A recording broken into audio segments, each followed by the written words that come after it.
धर्म प्रेमी सज्जनों तथा विश्ववासियों, बहुत ही दुखद स्थिति है कि केवल भारत में ही नहीं अपितु संपूर्ण विश्व के आंगन में, यहाँ तक कि हमारे पड़ोसी देश बांग्लादेश में भी भारत का और भारत के प्रधानमंत्री जी का विरोध हो रहा है। कौन बांग्लादेश, वो मैं आप लोग को बाद में बताता हूँ। आइए पहले स्थिति देखिए। आप लोगों को मैं ये दिखा रहा हूँ कि आप लोग देख कर के भी इसे एहसास करें कि वाकई में ये इस्लाम, इस पर विश्वास किया जाना संभव है या नहीं। इसलिए गुरु गोविंद सिंह ने कहा इस बात को। गुरु गोविंद सिंह ने कहा कि अपना एक हाथ डाल दो राब में। राब माने वो जो गन्ना को उबालने के बाद चीनी बनने से पहले आता है, वो राब में हाथ डाल दो और उसी हाथ को निकाल कर तिल के बोरी में डालो और जितना तिल चिपक जाए इतनी भर भी मुसलमानों को विश्वास नहीं करना। ये मैं नहीं कह रहा हूँ, गुरु गोविंद सिंह ने कहा है। और गुरु गोविंद सिंह ने वैसा ही नहीं कहा। गुरु गोविंद सिंह ने इसलिए कहा कि मुसलमानों के हाथ उनके पिता को कत्ल होते हुए उन्होंने अपने नज़र के सामने देखा। मुसलमानों के हाथ उनके 4 बेटों को कत्ल होते हुए उन्होंने अपने नज़र से ही देखा। वज़ीर खान ने जोरावर सिंह और फतेह सिंह, जो गुरु गोविंद सिंह के 2 लड़के थे, वैसे लड़के तो 4 थे, चारों को 2 को पहले मार दिया था और 2 को दीवार में चिनवाया। जैसा दीवार में ईंटा से ऊपर किया जाता है, ऐसा ही पूरे दोनों बच्चे को लिटा करके उसके ऊपर सीमेंट बालू रखा गया। ये सब हृदय विदारक घटना है। आज संपूर्ण भारत के हिंदुओं को चाहिए कि मुसलमानों को वो बातें याद दिलाएं कि तुमने क्या क्या अत्याचार किया है, किस किस तरीके से अत्याचार को हमारे पूर्वजों ने सहा है, सहन किया है। हमारे पूर्वजों ने बलिदान दिया है। बलिदान देने के बाद ही इस देश को उन मुसलमानों के हाथ से और ईसाइयों के हाथ से इस देश को आज़ाद कराया था। तो मैं निवेदन कर रहा हूँ कि मुसलमानों को रत्ती बराबर भी विश्वास नहीं करना चाहिए। किस लिए, इसका जीते जागता प्रमाण मैं आप लोगों को दे रहा हूँ इतिहास के पन्नों से और आज इस प्रैक्टिकल को देख करके। इसे आप लोग देखिए कि बांग्लादेश में किस तरीके से भारत का विरोध हो रहा है। भारत विरोधी नारा लगाए जा रहे हैं और भारत के प्रधानमंत्री को जूता का माला पहना करके गाल में जूता मारा जा रहा है। ये सब दिखाया जा रहा है। आप लोग भी देखिए इसको। फिर मैंने कौन बांग्लादेश, उस पर मैं बोलूँगा भी।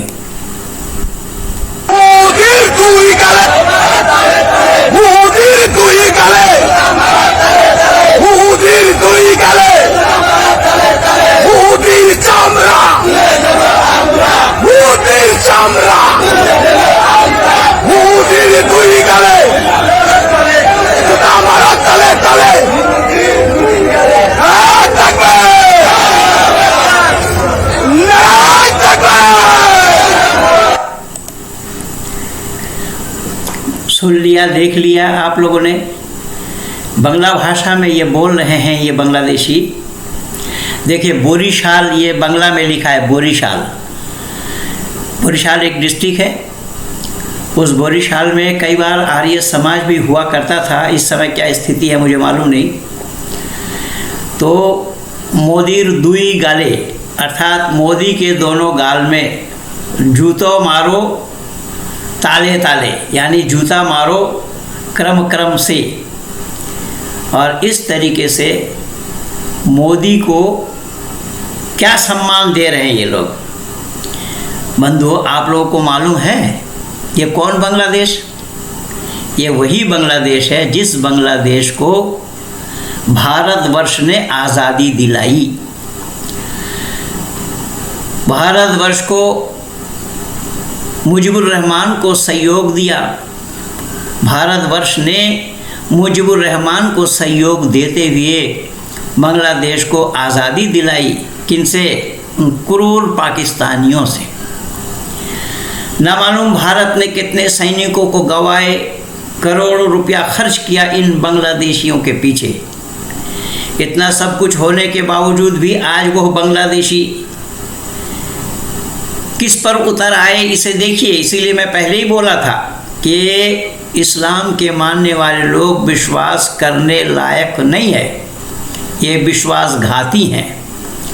विश्वासघाती तो आप गैर इस्लामियों के साथ क्या करेंगे? ये तो इस्लाम में आपस में ही एक दूसरे के साथ विश्वासघात किया हुआ है।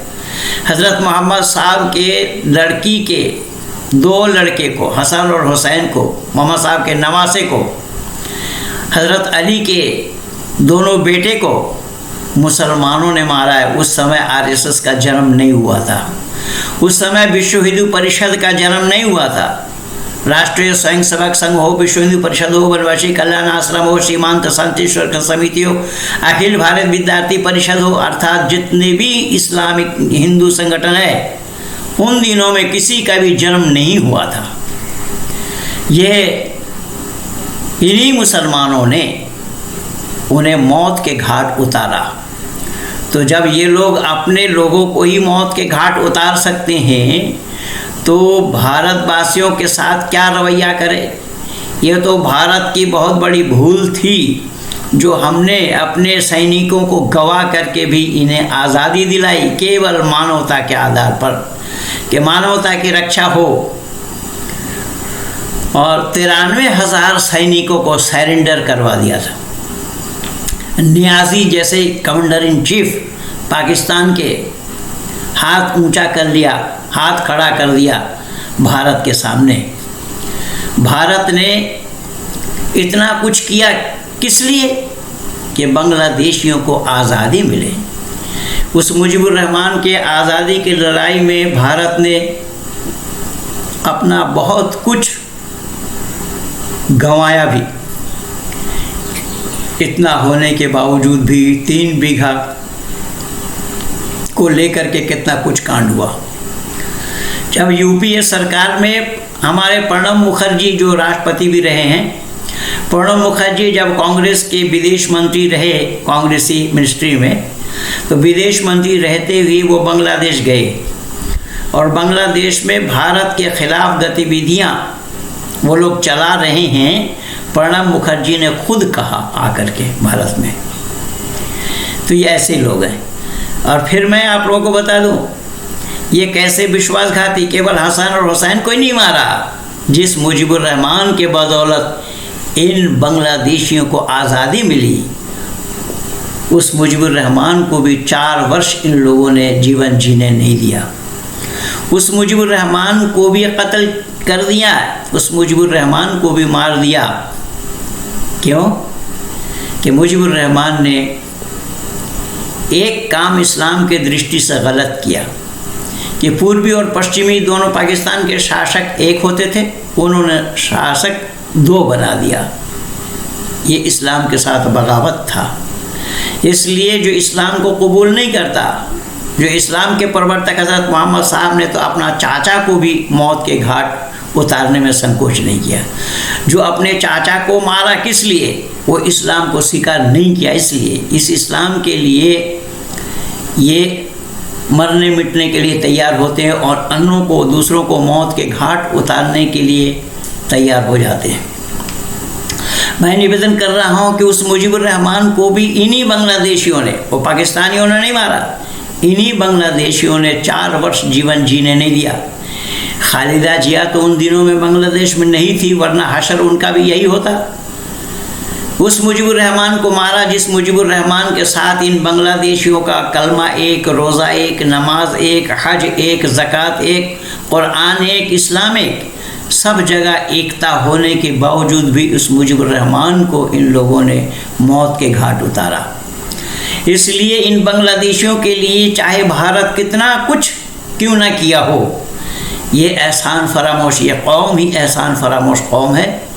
और इस तरीके से इन्होंने ये एहसान फरामोशी की है जो आप लोगों के आज भी देख रहे हैं, ये हो रहा है, ये कर रहे हैं। ये बरिशाल डिस्ट्रिक्ट में, बांग्लादेश का एक डिस्ट्रिक्ट है बरिशाल, उस बरिशाल डिस्ट्रिक्ट में ये सारा तांडव हुआ है। आगे देखिए और भी इस भारत में क्या क्या हो रहा है, कैसे कैसे लोग क्या क्या बोल रहे हैं, क्या क्या कर रहे हैं, उसे भी आप लोग देखते रहिए। या अल्लाह, जालिमों को हिदायत नसीब फरमा दे या अल्लाह। और अगर दुनिया भर के ये क्या कर रहे हैं, ये इलियास सरफुद्दीन है, ये अपने को जाकिर नाइक का बेटा बताता है, और ये क्या कह रहा है कि अल्लाह जालिमों को ख़त्म कर दे। जालिम कैसे जालिम, कौन जालिम? ये जो भूमि पूजन हुआ है माननीय प्रधानमंत्री के द्वारा और भारतवासियों के द्वारा, जो राम मंदिर की स्थापना हो रही है, ये इन्हीं कह रहे हैं, ये हज करने के लिए गए होंगे शायद, इसी अवसर पर ये अल्लाह से फरियाद कर रहे हैं। मैं एक भी आज आप लोगों को प्रमाण दे दूंगा ये क्या हुआ, क्या हो रहा है और क्या होने वाला है, ये भी मैं बता दूंगा। ये अल्लाह से फरियाद कर रहे हैं, अल्लाह से दुआ मांग रहे हैं, अल्लाह जालिमों को ख़त्म कर दे, जालिमों को बर्बाद कर दे। सुनिए और आगे क्या बोल रहे हैं। हिदायत के काबिल नहीं तो उनको फौरी अपने पास बुला लो या अल्लाह। या अल्लाह, जो आपके हिदायत के काबिल नहीं उनको फौरी अपने पास बुला लो अल्लाह। जैसा अल्लाह इसका बाप लग रहा है इसका तो बाप क्या, इसका नाना माना लग रहा होगा जो ये गुहार लगा रहे हैं। अल्लाह फ़ौरन अपने पास बुला लो इन जालिमों को। किन जालिमों को? जो मंदिर बना रहे हैं। पर ये मूर्ख ये नहीं कह रहा है कि पाकिस्तान में जो मस्जिद तोड़ा है वो जालिम है कि नहीं है, वो जालिमाना हरकत उन लोगों ने किया या नहीं किया। इसीलिए तो मेरी ज़ुबान ख़राब होती है ऐसे लोगों की इस बोली को सुन करके। पाकिस्तान में जो मंदिर को तोड़ा गया, कृष्ण मंदिर को तोड़ा गया, उसको ये जालिम नहीं कह रहे हैं, ये जालिम भारत में जो लोग मंदिर बना रहे हैं उसको जालिम कह रहे हैं। और भी क्या कह रहा है, और भी सुनिए। जालिमों को हिदायत नसीब फरमा दे अल्लाह। और अगर जालिमों को हिदायत नसीब फरमा दे अल्लाह। तो अल्लाह को मालूम नहीं है। दुनिया वालों सुनो, ये अल्लाह कैसे झूठे हैं देखिए, और ये भी झूठ बोल रहा है। ये अल्लाह से फरियाद कर रहा है कि अल्लाह जालिमों को हिदायत कर दे, यानी अल्लाह को मालूम नहीं है क्या तमाशा बना रखा है इन जाहिलों ने। ये जहालत, अपनी जहालत अपने आप ही बयान कर रहे हैं। अल्लाह से गुहार लगा रहे हैं, अल्लाह से फरियाद कर रहे हैं, इस जालिमों को हिदायत कर दे, इस जालिमों को हिदायत दे। इसका मतलब दुनिया वालों ये जान लेना और कान खोल करके सुन लेना, इनके अल्लाह को यानी इस्लाम के अल्लाह को ये भी पता नहीं है कि जालिमों को हिदायत देना चाहिए या नहीं। अगर अल्लाह को पता होता तो ये अल्लाह से गुहार न लगाते। क्या इसके कहने पर अल्लाह सुन लेंगे? अल्लाह किसी के व्यक्ति विशेष का घर का है क्या घर का खरीदा हुआ है? और ये केवल इतना ही नहीं, ये मोहम्मद के लिए भी यही गुहार लगा रहे हैं, मोहम्मद के लिए भी यही दुआ मांग रहे हैं। सुनिए और क्या क्या बोल रहा है। दुनिया भर के जालिम हिदायत के काबिल नहीं तो उनको फौरी अपने पास बुला लो या अल्लाह। अल्हम्दुलिल्लाह वस्सलातु वस्सलामु अला रसूलिल्लाह व अला आलिहि वसहबिहि अजमईन। ऐ अल्लाह, तमाम हिंदुस्तानियों और दुनिया वालों को हिदायत नसीब फरमा दे या अल्लाह। अच्छा, अब तमाम हिंदुस्तानियों को हिदायत फरमा दे।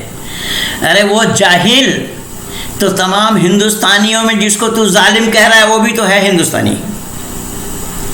तो हिंदुस्तानियों को अल्लाह हिदायत देंगे। अब उन जालिमों के लिए तो कह रहा है वो जालिम है, जो मंदिर बना रहे हैं वो जालिम है, और उनको तबाह करने के लिए, उनको अल्लाह अपने पास बुलाने के लिए तो बोल रहा है। तो तेरी कौन सी बात सही है, मूर्ख जाहिल कहीं का? मखलूक की इबादत से, शिर्क और बिदात से निकाल दे, आप ही की इबादत या अल्लाह करने वाला बना दे। आपके आखिरी नबी मोहम्मद रसूलुल्लाह। देखिए, ये शिर्क और बिदत करने वालों को आप हिदायत दे, आपके आखिरी नबी रसूलुल्लाह के रास्ते में चलने वाले बना दे। किनको बोल रहा है? जो गैर मुस्लिम है, जो लोग मंदिर बना रहे हैं उनके लिए कह रहा है। यानी अल्लाह को अकल नाम की कोई चीज़ नहीं है। मैं नहीं कह रहा हूँ, ये कह रहा है। इसके बाद से पता लग रहा है। अगर अल्लाह को जानकारी है, जब उस अल्लाह को ये कहा जाता है, अल्लाह के लिए कहा जाता है आलिमुल गैब व शहादा हुवा रहमान रहीम। कुरान खुद कह रहा है कि वो अदृश्य की बातों को जानता है, वो रहमान है और रहीम है। वो अदृश्य को बातों को जानता है, वो कादिर मुतलक है, और सुझाव ये दे रहे हैं उस अल्लाह को। अब इससे बड़ी मूर्खता और क्या हो सकती है? दुनिया वालों ज़रा विचार तो करिए कि इन लोगों के भेजा घास चरने के लिए गया है या भेजा अपने पास है? भेजा पे तो है नहीं कुछ, इनको तो मना कर दिया है, भेजा से काम मत लो। ये अल्लाह को सुझाव दे रहे हैं, अल्लाह को रास्ता दिखा रहे हैं, अल्लाह को रास्ता बता रहे हैं। अल्लाह को क्या करना है अल्लाह को खुद को नहीं मालूम। क्या तमाशा, इसको अल्लाह बोला जा रहा है। इस्लाम वाले जिसको अल्लाह बोल रहे हैं, उस अल्लाह को खुद को पता नहीं है क्या करना चाहिए, उसको क्या नहीं करना चाहिए। आदमी के सुझाव से वो अल्लाह करेंगे काम। इससे ये अंदाज़ा लगा लीजिए कि ये लोग सही रास्ते पे है या नहीं। इसलिए तो मैं 2 टुक में बोला, मंदिर और मस्जिद को बाद में हम देख लेंगे, इस्लाम को धर्म सिद्ध करके दिखाओ। आओ, कौन धर्म सिद्ध करने वाला है इस्लाम को, सामने आओ, सामने आ करके डिबेट करो खुले मैदान में, दुनिया वालों को भी पता लगे कि सही अर्थों में इस्लाम धर्म है या नहीं है। ये दुनिया भर के ये सारे मुसलमान मिल करके अल्लाह को सुझाव दे रहे हैं। वो अज़ान के बाद भी जो दुआ पढ़ी जाती है ना, उसमें भी यही कहा जाता है, अल्लाहु रब्ब हाज़िहि दअवति तम्मा वस्सलातिल क़ाइमति आति मुहम्मदिल वसीला वल फ़ज़ीला वद्दरजतर रफ़ीआ वबअसहु मक़ामन महमूदन अल्लज़ी वअदतहु वरज़ुक़ना शफ़ाअतहु इन्नका ला तुख़लिफ़ुल मिआद। ये अल्लाह से फरियाद कर रहे हैं और अल्लाह के पास ये क्या कह रहे हैं, अल्लाह तूने मोहम्मद के लिए जो जो प्रतिश्रुति दिया है उसको पूरा करना। यानी इससे ये साफ जाहिर हो रहा है, साफ पता लग रहा है कि अल्लाह को ये मालूम नहीं, छोटी वाली पुस्तक, अल्लाह को मालूम नहीं कि अल्लाह को क्या करना चाहिए। ये अल्लाह को क्या करना चाहिए ये मालूम नहीं है। ये अल्लाह को सुझाव दे रहे हैं और मुसलमानों के सुझाव से अल्लाह चलते हैं। इससे ये अंदाज़ा लगा लीजिए, ये अल्लाह तो हो सकते हैं पर दुनिया का बनाने वाला, दुनिया के रचयिता, दुनिया के सृजन करता, स्थिति करता और प्रलय करता नहीं हो सकते। सल्लल्लाहु अलैहि वसल्लम के नास्ते पर चलने वाला अल्लाह मेरे मुल्क के इंसान और तमाम दुनिया का अमन सलामती का गहवारा बना दे। हमारे मसाइल को ख़त्म फरमा दे, हमारी मुश्किलात और तकालीफ को ख़त्म फरमा दे। अल्लाह हमारे मुल्क से और दुनिया से गरीबी, परेशानी, तकलीफ और जराइम का खात्मा फरमा दे। तमाम हिंदुस्तानियों के और दुनिया की हिफाजत फरमा दे या रब्बल आलमीन। तमाम लोगों के परेशानियों, मुश्किलात और तकलीफ अब तमाम लोगों के आ गए। देखिए, अब तो इन जाहिलों के लिए कह रहे थे कि जाहिलों को यानी जहालत को मिटा ले और इन्हें अपने पास बुला ले। अब तमाम लोगों के मुश्किलात को ख़त्म कर दे। तो तमाम लोगों के मुश्किलात को ख़त्म तू करवा रहा है, तू अपने मुश्किलात तो ख़त्म करवा नहीं पाया भाई। तू जो मुश्किल झेल रहा है उस मुश्किल के लिए तो तू अल्लाह से छुटकारा नहीं दिला पाए और ना मिल पा रहा है तुझे। अब देखिए, ये लोग उस मोहम्मद के लिए क्या क्या कहते हैं। दिन भर में 5 बार ये बोल रहे हैं, ऐ अल्लाह, ऐ परवरदिगार, इस पुकार के जो मुकम्मिल है और कायम होने वाली नमाज की हज़रत मोहम्मद सल्लल्लाहु अलैहि वसल्लम को की, उनके वसीला और फजीलत और बुलंद दर्जा अता फरमा। देखिए, किसको?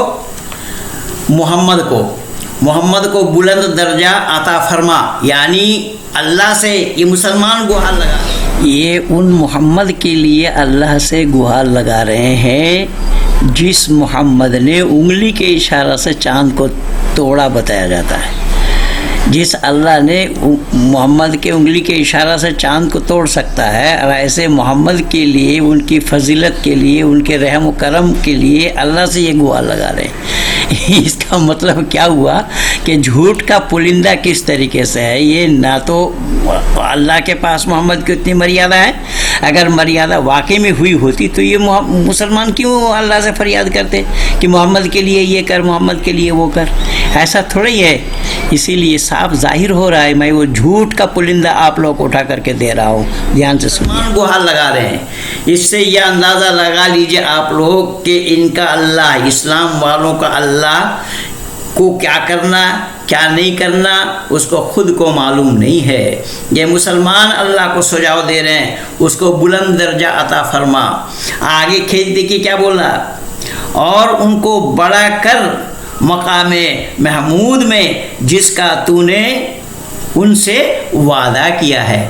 अरे वो जाहिल कौम के लोगों, जब ये वादा किया हुआ अल्लाह का है तो क्या अल्लाह को भूलने की आदत है? जो अल्लाह भूल जाएंगे, तुम लोग याद दिला रहे हो उनको 5 बार। इससे ये अंदाज़ा लगा लीजिए कि इस्लाम क्या है और ये इस्लाम वाले कितने अक्लमंद हैं। ये सब के सब अकल के दुश्मन हैं, ना तो इन्हें अल्लाह को मालूम, ना ये दुनिया वालों को पता, दुनिया कई बनाने वाले को पता। इस्लाम नहीं जानता है कि दुनिया का बनाने वाला कौन है। अगर दुनिया के बनाने वाला अल्लाह होता तो ये एक व्यक्ति विशेष के लिए उस अल्लाह से दुआ ना मांगते, ये लोग दुआ ना करते ये लोग, और उस व्यक्ति विशेष के लिए अल्लाह को जो वादा किया हुआ है अल्लाह उस वादा को ये याद दिला रहे हैं। अब परमात्मा जो ब्रह्मांड का है, जो दुनिया का बनाने वाला है, वो किसी एक व्यक्ति विशेष के लिए उसकी प्रार्थना सुने, ये क्यों और कैसा संभव होगा? और उसके लिए वो वादा करे, वही कैसा संभव होगा? इसलिए ये लोग ये क्या कह रहे हैं कि तूने जो वादा किया है हमको क़यामत के दिन उनकी शफाअत नसीब कर, बेशक तू वादा खिलाफी नहीं करता। क्या तमाशा है, देखिए बच्चे भी हंस रहे हैं सुन करके। ओ शरफुद्दीन, तू तो जाहिल है, मूर्ख है कि महेंद्र पाल नहीं आता डिबेट के लिए और कुलश्रेष्ठा नहीं आता। बेटा मैंने तुझको तो चैलेंज उसी समय दिया, तू क्यों नहीं आया? हैं, तू क्यों नहीं आया? उन वकीलों से तो बात हुई थी उस दिन, तो तू छोड़ करके भाग गया। तो ये कुरान को कलामुल्लाह सिद्ध करके दिखा, ये तेरा इस्लाम सिद्ध करके दिखा ना। ये अल्लाह से क्या गुहार लगा रहे हैं देखिएगा। ये अल्लाह बेशक तू वादा खिलाफ नहीं करता, यानी वादा खिलाफ नहीं करता। ये किसके वादा खिलाफी नहीं करता, किसके लिए कहा जा रहा है? अल्लाह के लिए। इसका मतलब ये हुआ, दुनिया वालों ज़रा गौर से सुनना मेरी बातों को, कि अल्लाह को वादा खिलाफी करने की भी आदत है। ये लोग याद दिला रहे हैं। अब साधारण मुसलमान अल्लाह से अगर ये फरियाद करे, अल्लाह से ये गुहार लगाए, अल्लाह को याद दिलाए, और इन्हीं की बातों से अल्लाह अगर चले, तो इससे ये अंदाज़ा लगा लीजिएगा वो अल्लाह हो सकता है, पर दुनिया का बनाने वाला होना कभी भी संभव नहीं है। अल्लाह दुनिया का बनाने वाला नहीं है, मैं बहुत बार बोला हूँ। सामने आओ तो एक परत दर परत खुलता चला जाएगा, पर्दा उठता चला जाएगा अल्लाह का, अल्लाह के कलाम का, और तुम इन अल्लाह वालों का भी। ये बोला है। इसीलिए देखिए ये इलियास और क्या कह रहा है।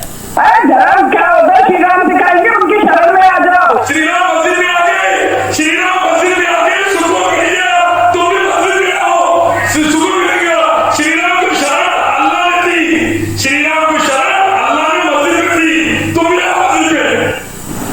पीएम मोदी भूमि पूजन करें, इस पर आप क्या कहते हैं? मैं इस पर यह कहना चाहता हूँ, श्री राम वनवास से आए तो अडवाणी के घर को नहीं गए, श्री राम वनवास से आए तो मोदी के घर को नहीं गए, अमित शाह के घर को नहीं गए। श्री राम वनवास से आए बीजेपी आरएसएस हेडक्वार्टर नहीं गए, श्री राम वनवास से आए मोहन भागवत के घर को नहीं गए, श्री राम वनवास से आकर पार्लियामेंट सुप्रीम कोर्ट को नहीं गए भारत के, बल्कि श्री राम वनवास से आए तो मस्जिद को आए, अल्लाह के घर को आए। देखिए दुनिया वालों, ये कितना बड़ा जाहिल है, इससे अंदाज़ा लगा लीजिए। श्री राम वनवास को आए तो ये सब जगह का नाम जो लिया, यहाँ वहाँ नहीं गए, कहाँ गए? मस्जिद को गए। अरे जाहिल मूर्ख, आज से 9.5 लाख वर्ष पहले ना बाबर था, ना बाबर का अब्बा था, तेरी मस्जिद कहाँ थी? थी अयोध्या में उन दिनों में मस्जिद, जो मस्जिद को गए बोल रहा है, जाहिल कहीं का। 9.5 लाख वर्ष पहले मर्यादा पुरुषोत्तम राम का काल था। राम का युग आज से 9.5 लाख वर्ष पहले का था। उन दिनों में कहाँ था तेरा बाबर और कहाँ था तेरा बाबरी मस्जिद? मस्जिद को गए बता रहा है। इसीलिए किस तरीके से ये लोग जहालत को फैला रहे हैं देखिएगा। ये खुद जाहिल है और इसी जहालत को फैला रहे हैं। मैं तो बोला कि इनका अल्लाह झूठा है, ये भी नहीं जानते उस अल्लाह को। जो मुसलमानों के कहने पर अल्लाह इनकी कही बात माने, इनकी फरियाद को माने, वो अल्लाह होगा, ईश्वर नहीं होगा, परमात्मा नहीं होगा। परमात्मा किसी व्यक्ति विशेष के गुहार को सुनने वाला नहीं है। परमात्मा की सृष्टि नियम बनाने के लिए बना करके जो चलाना है, उसकी निज़ाम है, उसकी व्यवस्था है, उसके अनुसार वो चलाते हैं, ना कि किसी के कहने पर। सुनिए और क्या बोल रहे हैं। कायनात के पूरे संसार के एक पैदा करने वाले, पालने वाले रब के घर को आए। ये कह रहे हैं कि पैदा करने वाले, पालने वाले, सृष्टिकर्ता के एक है, उसके घर को आए। ये कितना बड़ा जाहिल है, कितना बड़ा मूर्ख है कि उस राम के काल में तू था ना, तेरा बाप था ना, तेरा 14 खानदान था। भारत में कौन था उन दिनों में? मूर्ख कहीं का, जाहिल कहीं का। इसका आता पता कुछ है तुझे? तो अंदाजा बोल रहा है। पालन करता अल्लाह नहीं है, अल्लाह सृष्टि के रचनाकार नहीं है। मैं प्रमाण दे रहा हूँ। अल्लाह सृष्टि के रचनाकार इसलिए नहीं है कि अल्लाह तो खुद नहीं जानता है क्या कहना है क्या नहीं कहना है। मैं 1-2 प्रमाण दे रहा हूँ। अल्लाह को मालूम नहीं, अल्लाह अपने नियम को बदलते रहते हैं। अल्लाह ने कुरान से पहले तौरात, ज़बूर और इंजील दी। यह किताब भी अल्लाह की दी हुई है, तो उन किताब को बदलना क्यों पड़ा? अल्लाह को ये इल्म नहीं, अल्लाह को ये ज्ञान नहीं है कि हमारे इस किताब को बदलना पड़ेगा?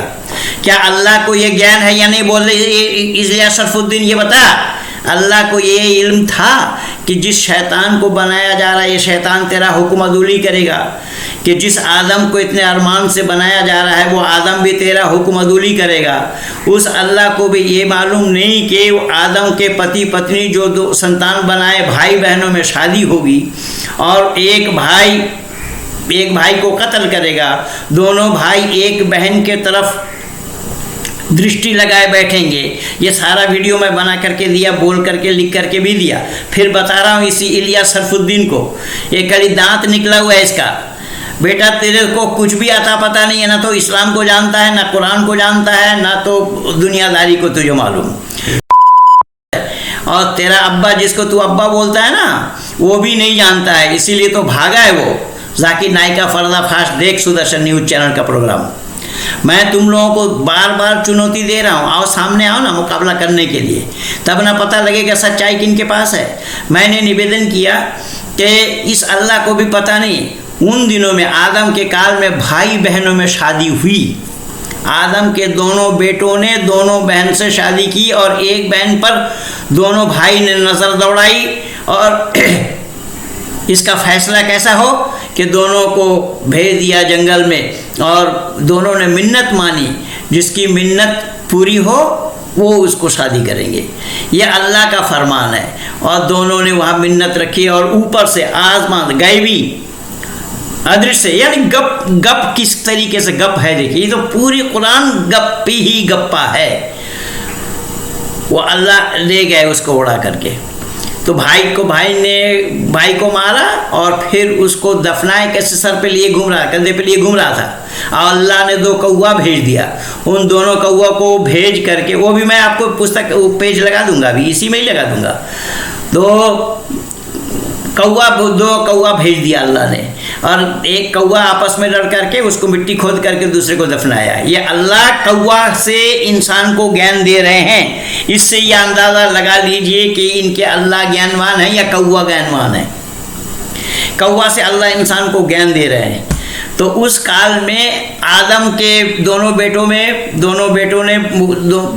में भाई बहनों में शादी हुई।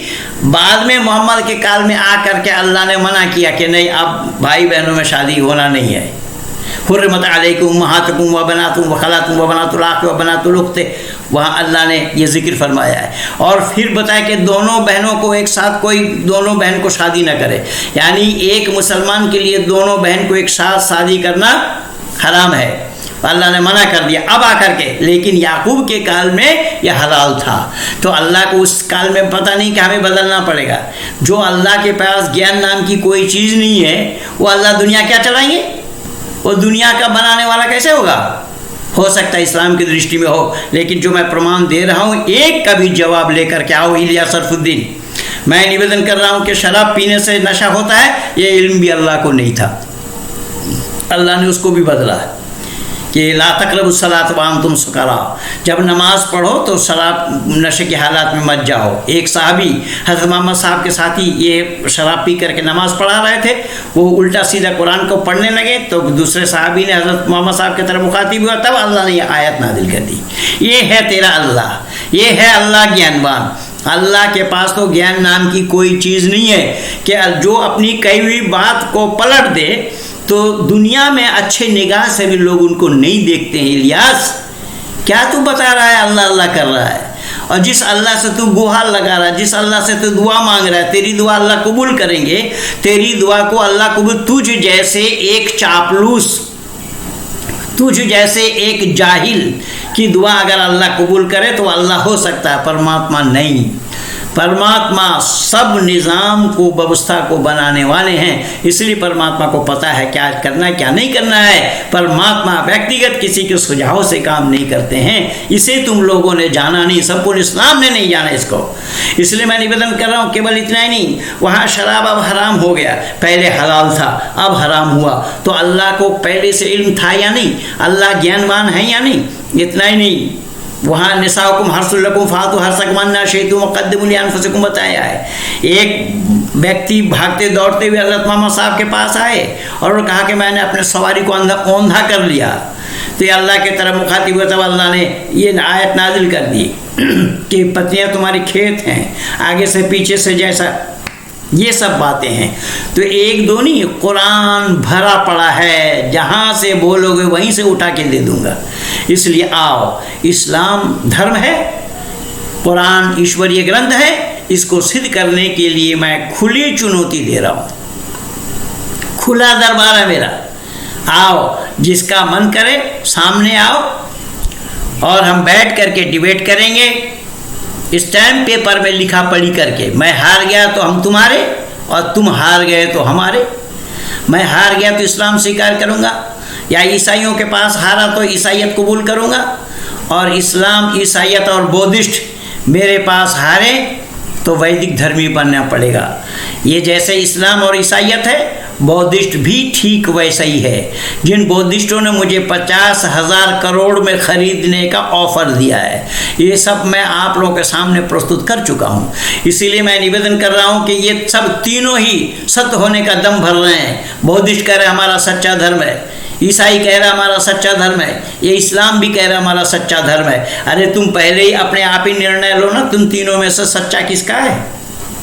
तीनों तो सच होना संभव नहीं है, सच तो एकमात्र है। मैं बहुत बार बोल चुका हूँ, अब भी बोल रहा हूँ, इलियास आ जाओ सामने, खुली चुनौती है, खुला दरबार है। आओ सामने, आओ सामने, डिबेट करके सिद्ध करो कि धर्म किसका सत्य है। सत्य सनातन वैदिक धर्म ही एकमात्र सत्य है, या इस्लाम सत्य है, ईसाई सत्य है, या बौद्धिस्ट सत्य है? तुम तीनों पहले निर्णय ले लो, तीनों में से कौन सच है, फिर डिबेट, ये वैदिक धर्म के साथ डिबेट करके फिर सिद्ध करो कि इनमें सच्चा कौन है। सच एक होता है, अद्वितीय होता है, अनेक नहीं होता। सत्यम में विजयते ननितम सत्येन पंथाभिता तो देवयाना। सत्य ही एक होता है, सत्य को कोई हरा नहीं सकता। सत्य की जीत होती हमेशा, होती है और होती रहेगी। सत्य को कोई हरा नहीं सकता। सत्य कभी, हाँ, सत्य को फैलाने में कठिनाई तो ज़रूर है। इसीलिए मैं निवेदन कर रहा हूँ, आओ, जिसको आना हो सामने आओ। इस झूठ का पुलिंदा रखो अपने पास। तुम्हारा अल्लाह ने दुनिया नहीं बनाई जिस अल्लाह के लिए तुम कह रहे हो, और जिस अल्लाह के लिए, राम के लिए कह रहे हो, राम के काल में तुम्हारा अल्लाह था कहाँ? वहाँ तो हल्ला ही हल्ला था। राम के काल में अल्लाह नहीं था, राम के काल में मोहम्मद नहीं था, राम का काल आज का नहीं था, 9.5 लाख वर्ष पहले का था। उन दिनों में तेरा मस्जिद कहाँ था? जो राम आए मस्जिद में आए बता रहा है, तेरी जहालत इसी में ही है। तू कितना बड़ा जाहिल है, अपने आप देख ले कि उस इतिहास को पढ़ करके देख कि उस राम के काल में, राम जब अयोध्या से यानी जंगल से लौट करके आए, वनवास से लौट करके आए अयोध्या में, और तू कह रहा है कि मस्जिद में आए। ये दुनिया वालों ज़रा कान खोल करके सुनो, ये कितना बड़ा जाहिल है, कितना बड़ा मूर्ख है, ये इतिहास का इति भी नहीं जानता है। ये क्या मैं बताऊं, उस राम के काल में कहाँ था तेरी मस्जिद, कहाँ थी तेरी मस्जिद, और कहाँ था वो बाबरी मस्जिद, कहाँ था तेरा अल्लाह? जरा उसका हवाला दे आ मैदान में। और अल्लाह की शरण में आए, क्योंकि वेदा से उपनिषद से हमें पता चलता है वो एक रब की पूजा करने वाले थे, एक इलाह। हाँ बिल्कुल ठीक है, एक रब की पूजा करने वाले राम थे, इसमें कोई दो राय नहीं है, क्योंकि राम आर्य थे। और वेद में एक ईश्वर की बात आई है, ईश्वर एक है, एको देवा सर्वभूतेषु गुण सर्वव्यापी सर्वभूतांतरात्मा, न द्वितीयो न तृतीयो चतुर्थ न प्युच्यते, न पंचमना षष्ठः सप्तमना प्युच्यते, न अष्टमना दसमना प्युच्यते। वो एक से लेकर के 10 तक गिनाते हुए कहा कि परमात्मा एक है, वो इतना नहीं है, अनेक नहीं है। पर तेरा इस्लाम में कहाँ एक ईश्वरवाद है? वातिउल्लाह वातिउर रसूल, कुल इन कुंतुम तुहिब्बूनल्लाह फत्तबिऊनी युहिब्बुकुमुल्लाह व यग़फिर लकुम ज़ुनूबकुम वल्लाहु गफ़ूरुर रहीम। एक दो जगह नहीं, ऐसे अनेक जगह बताया गया है कि अकेले अल्लाह को मानने से बात नहीं बनेगी। अल्लाह को मानने के साथ साथ, हाँ, अल्लाह को मानने के साथ साथ मानना पड़ेगा, मोहम्मद को मानना पड़ेगा। देखिए सूरह इमरान आयत नंबर 132 देख, सूरह निसा आयत नंबर 59 देख, 61 देख, 80 देख, यहाँ सब अल्लाह को माने, वातिउल्लाह वातिउर रसूल कहा गया है, लअल्लकुम तुरहमून। और खुदा और उसके रसूल को मानना पड़ेगा। मोहम्मद को छोड़ा करके दिखा अल्लाह से मोहम्मद को अलग करके दिखा। तू एक ईश्वरवाद की बात कर रहा है, वेद में एक ईश्वरवाद है, और वो राम आर्य थे, इसीलिए राम उस वेद पर आचरण करने वालों में से थे। राम एक वहदहू ला शरीक को मानते थे, परमात्मा को मानते थे। लेकिन इस्लाम में वहदहू ला शरीक तो कहने के लिए है, पर अल्लाह एक नहीं है, अल्लाह के नाम के साथ साथ जुड़ा हुआ है। मैं बोल दिया ना कि वो अजान के बाद भी दुआ मांगी जा रही है मोहम्मद के लिए। तो मोहम्मद को छोड़कर अजान में, नमाज में जहाँ तक अल्लाह का नाम लिया जाता है, उतना बार मोहम्मद का उससे ज़्यादा नाम लिया जाता है। तू क्या जानेगा एक ईश्वरवाद? आजा, अगर एक ईश्वरवाद देखना हो तो वेद से तो रब को मानने वाले थे। हमें रामायण से पता चलता है कि वो एक अल्लाह को पुकारते थे। तो श्री राम वनवास से आए तो अल्लाह के घर को आए, अल्लाह ने शरण दी। तमाम बीजेपी आरएसएस वालों से मैं कहना चाहता हूं, तुम लोग भी, तमाम हिंदू भाइयों बहनों से कहना चाहता हूं, तुम लोग भी आ जाओ मस्जिद को। मैं तुझे खुली चुनौती दे रहा हूं, एक खुली चुनौती दे रहा हूं इलियास सरफुद्दीन। तो बीजेपी आरएसएस या और संगठन को दावत मत दे। एक अकेला महेंद्र पाल को तू इस्लाम स्वीकार करवा के दिखा दे, एक महेंद्र पाल आर्य को मुसलमान बना करके दिखा दे। ये खुली चुनौती है मेरी, और मैं दावा के साथ कहता आया हूँ, तेरा अब्बा छोड़ करके भागा भारत को। उस जाकिर नाइक को मैं दो दिन से नहीं, 2003 से मैं घेरा हुआ था, the similarity between Hinduism and Islam, जिसने बोला वेद को तो जानने वाले थे राम, और वेद में एक ईश्वरवाद आया है, इसमें कोई संदेह की बात नहीं है। लेकिन अल्लाह के शरण में आए, उस समय अल्लाह था ही नहीं। उस राम के काल में, उस राम के काल में तेरा अल्लाह को मोमबत्ती जला कर लोग ढूंढ रहे थे, कहाँ है वो अल्लाह। अब तू बीजेपी आरएसएस और सभी हिंदू संगठन को दावत दे रहा है अल्लाह के घर में आने के लिए, और मैं तुझे दावत दे रहा हूँ कि उसी अल्लाह को सिद्ध करके दिखा कि अल्लाह एक है, इसको सिद्ध करके दिखा। कुरान को धर्मग्रंथ सिद्ध करके दिखा, इस्लाम को धर्म सिद्ध करके दिखा। मैं दावा के साथ सीना ठोक करके कह रहा हूँ, अगर तू दिखा सके तो हम सारे भारत के लोग, केवल आरएसएस संगठन नहीं, हिंदू परिषद नहीं, सारे भारत के जितने हिंदू कहलाने वाले हैं सब इस्लाम को स्वीकार करेंगे। और अगर नहीं दिखा पाया तो सत्य सनातन वैदिक धर्म को स्वीकार करना पड़ेगा। ये सारी इस्लाम वालों के लिए मेरी खुली चुनौती है। आओ मैदान में, कौन कितना जानता है, किनके पास कितना इल्म है, आओ मैदान में आओ, तो सच्चाई का पता लगेगा, ताकि दुनिया वालों को भी पता लगे कि सत्य एक होता है, अनेक नहीं।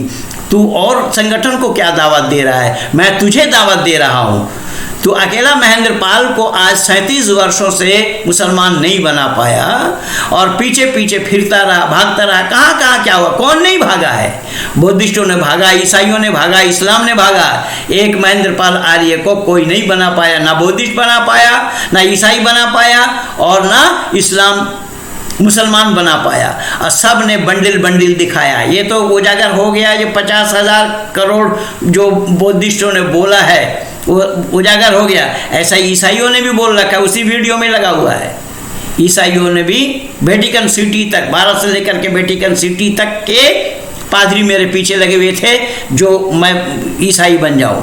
इसीलिए मैं तुम सबको तीनों को खुली चुनौती दे रहा हूं, आओ पड़ताल हम करते हैं। जिस इस्लाम के लिए तुम दावत दे रहे हो, इन संगठन को, हिंदू संगठनों को दावत देने की आवश्यकता नहीं है। सामने आकर के डिबेट करो।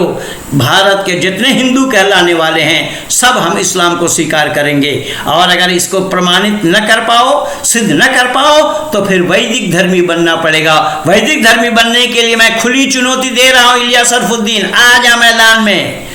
तू तो चश्मा लगा करके दुनिया को काला देख रहा है बेटा, खोल चश्मा तो सच्चाई का पता लगेगा। सामने आ, अगर तू जानता है ज्यादा। तू एक अल्लाह की शरण में, उसी एक रब की इबादत के लिए, पूजा के लिए जो सारे संसार का रब है। आ जाओ। सारे संसार का रब नहीं है, कौन आ जाएगा? सारे संसार का रब तू अल्लाह को नहीं दिखा सकता, नहीं प्रमाण कर सकता, नहीं प्रमाणित कर सकता। अल्लाह जानता ही नहीं है कि सारे संसार बनाने वाला कौन है।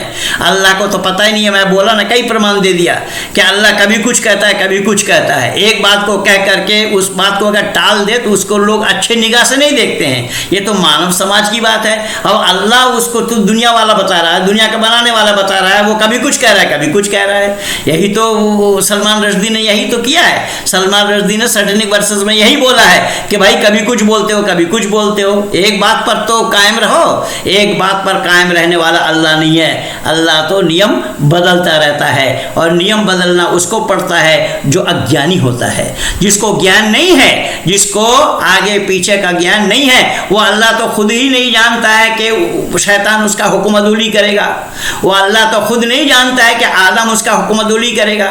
वो अल्लाह तो खुद नहीं जानता है बहुत सी बातों को जो बदल बदल करके दिया है। इसीलिए आजा, मैं तुझे सत्य सनातन वैदिक धर्म के लिए दावत दे रहा हूं। अगर वाकई में तू अपने जो जिसको पिता कहता है, तेरे पिता तो भागा हुआ है, अगर तू है उसका पिता का वारिशान, तो आज सामने आकर के डिबेट कर, दुनिया वालों को भी बता दे कि हाँ एक ही धर्म है जिसका नाम इस्लाम है, जिस इस्लाम के लिए तू दावत दे रहा है। अगर इस्लाम को धर्म सिद्ध नहीं कर पाया तो सत्य सनातन वैदिक धर्म को स्वीकार करने के लिए मैं तुझे खुली चुनौती दे रहा हूँ, दावत दे रहा हूँ। आजा, सामने कौन आ रहा है। और दुनिया में भी आखिरत में भी शांति, उन्नति और स्वर्ग पालो।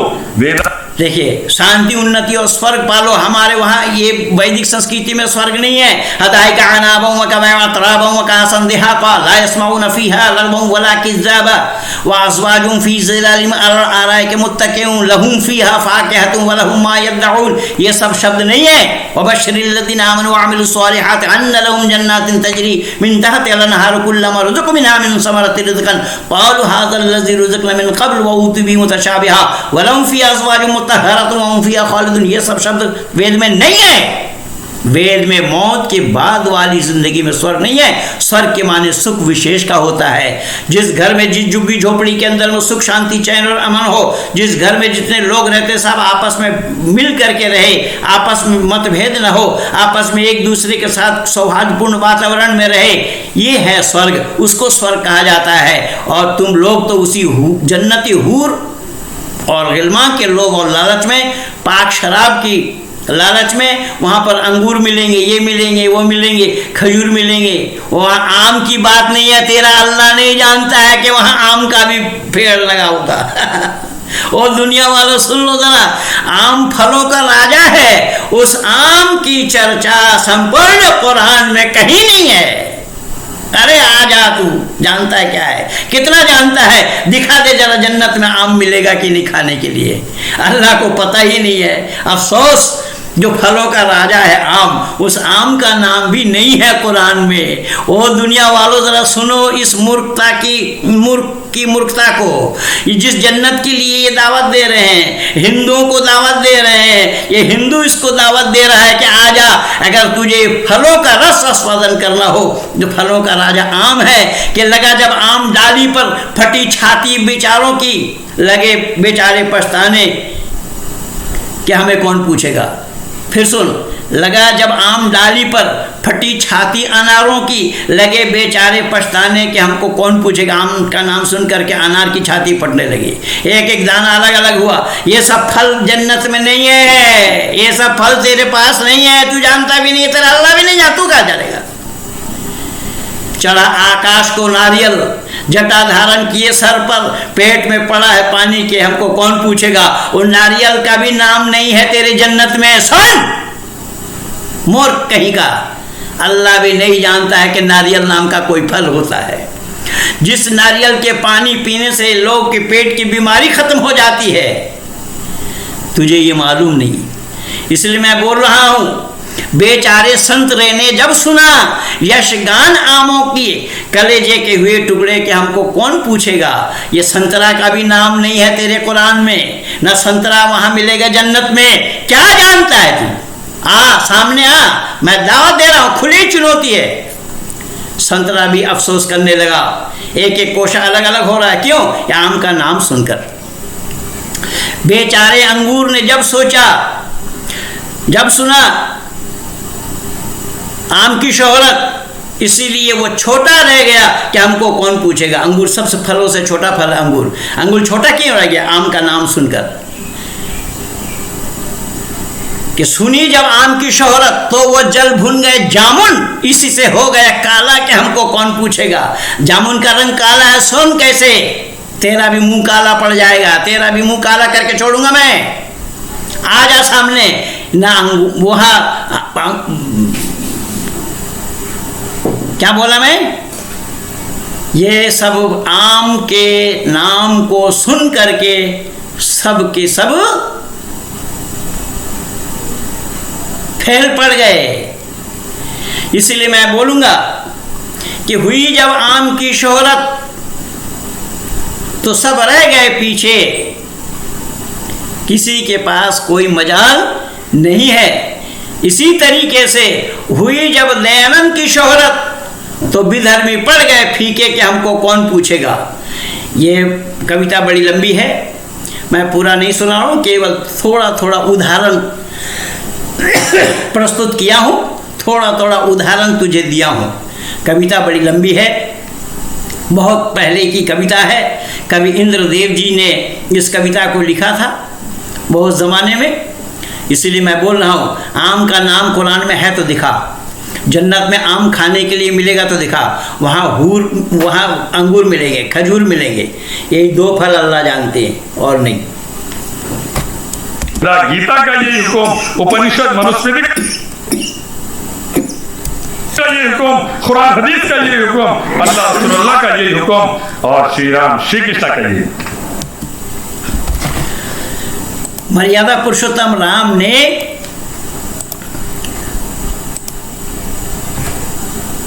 मर्यादा पुरुषोत्तम राम ने उस स्वर्ग की बात करी है जिस स्वर्ग में ये सब सुख सुविधा, यानी ये सब दुनिया में, दुनिया को स्वर्ग बनाने का उपदेश मर्यादा पुरुषोत्तम राम का रहा है। तू क्या जानेगा स्वर्ग, और तेरा अल्लाह क्या जानेगा। उसी अल्लाह से दीदार करने के लिए मोहम्मद को अल्लाह ने घोड़ा, गधा या खच्चर क्या था उसको भेजा, जिसके 4 पंख लगे हैं, घोड़े के पंख लगे होते हैं, मूर्ख जाहिल कहीं का, और मुंह औरत जैसे है, बुर्राकुन नबी। देख ले, ये है तेरा इस्लाम, ये है इस्लाम के प्रवर्तक, और ये है तू उस इस्लाम के नुमाइंदा। इसीलिए मैं निवेदन कर रहा हूँ कि हिंदू संगठन को मत बोल के इस्लाम स्वीकार करने के लिए। मैं तुझे दावत दे रहा हूँ, एक महेंद्र पाल आर्य को मुसलमान बना करके दिखा दे। संपूर्ण भारतवर्ष के हिंदुओं को मैं मुसलमान बना दूंगा। अगर नहीं बना पाया तो फिर सत्य सनातन वैदिक धर्म को स्वीकार करने के लिए संपूर्ण इस्लाम को मैं दावत दे रहा हूँ। ये खुला दरबार है मेरा, खुली चुनौती है, आओ जिसको आना हो सामने आओ। इन्हीं शब्दों के साथ मैं अपने भारतवासियों से ये निवेदन करूँगा, ये वीडियो मेरी अच्छी लगे तो आप लोग ज़्यादा से ज़्यादा इसको शेयर करना, लाइक करना, सब्सक्राइब करना और आइकन बेल दबाना ना भूलना, जिससे कि औरों तक भी बात जल्दी पहुँचे, आपको भी सबसे पहले मिले, इसलिए आइकन बेल ज़रूर आप दबाएंगे। इन्हीं शब्दों के साथ कहिए भारत माता की जय।